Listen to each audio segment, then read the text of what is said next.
Queridos irmãos e irmãs, estamos vivendo esse tempo de graça do Advento, que nos prepara para celebrar o Natal do Senhor, nos prepara para o encontro com o Senhor que vem na nossa história, vem no final de nossa vida, vem no momento do juízo final.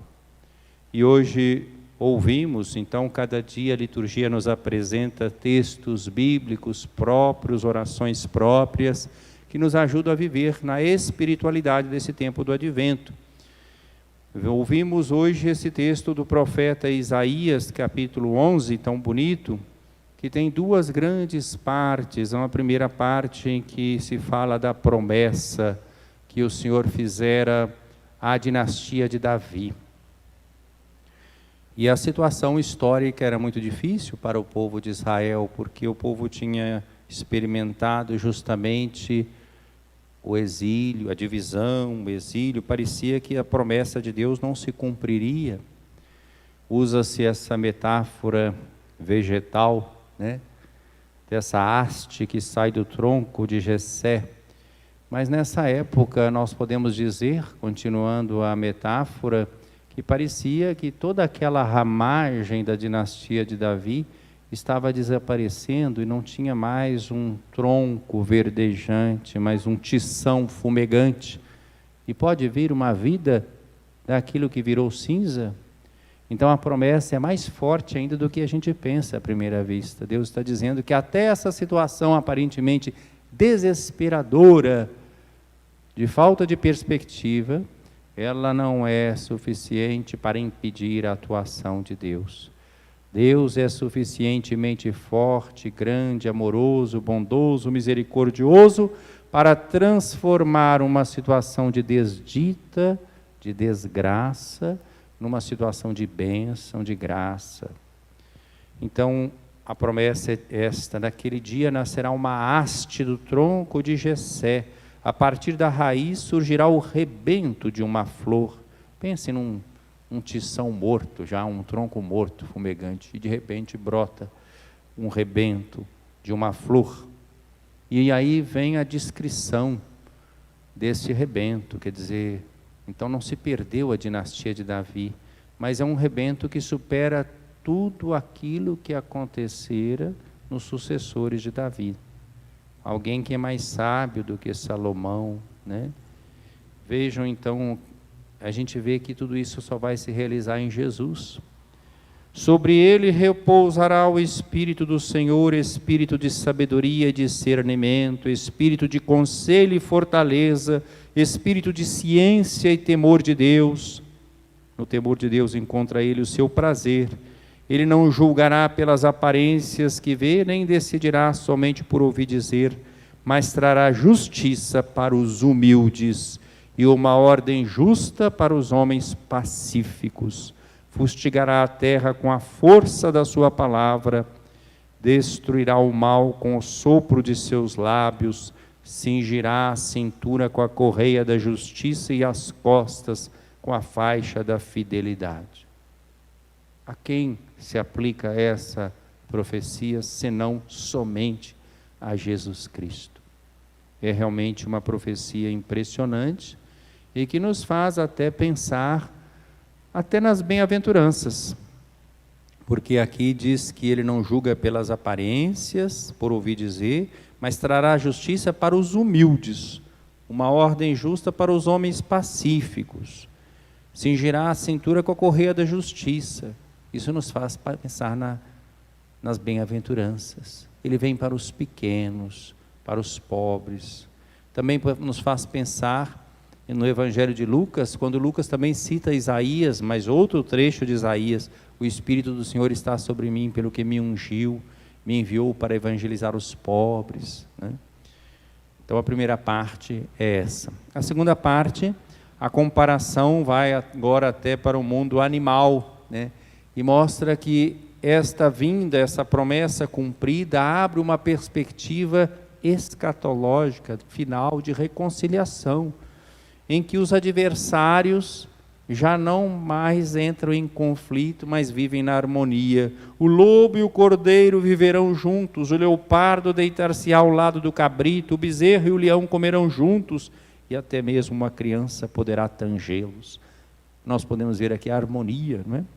A vaca e o urso pastarão lado a lado, enquanto as crias descansam juntas, o leão comerá palha como o boi, e a criança de peito vai brincar em cima do buraco da cobra venenosa, e o menino desmamado não temerá pôr a mão na toca da serpente.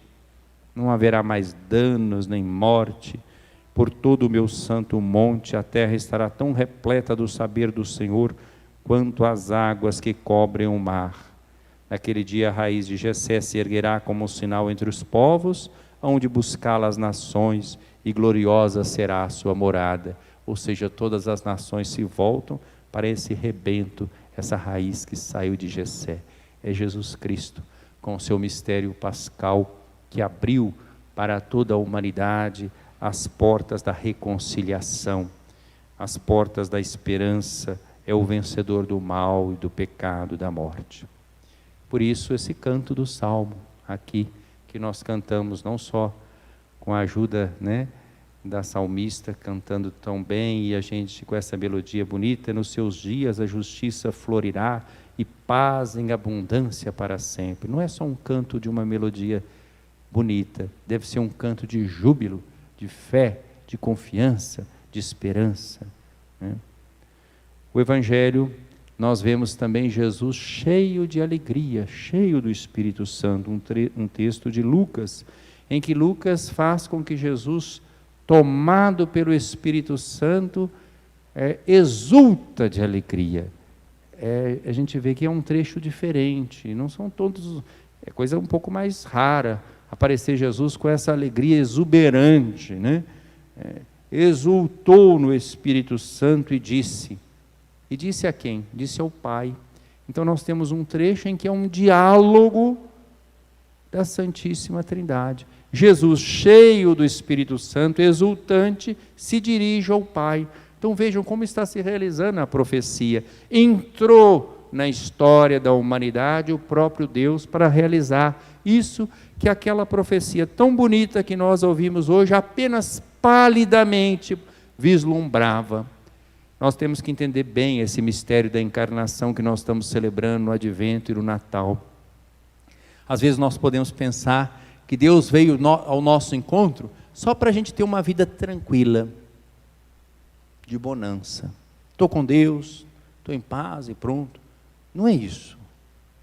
Ele entrou na nossa história para que nós entrássemos em comunhão com Ele entre nós e tivéssemos a força, a têmpera para enfrentar os desafios da história, para que o reino de Deus possa florescer neste mundo marcado por conflitos. É a flor que brota no meio de um tição fumegante, onde não há vida mais. Que flor é esta? É a flor sem defesa das bem-aventuranças. É a força da fragilidade, da pequenez, da humildade, dos pobres, dos que confiam em Deus e não em si mesmos.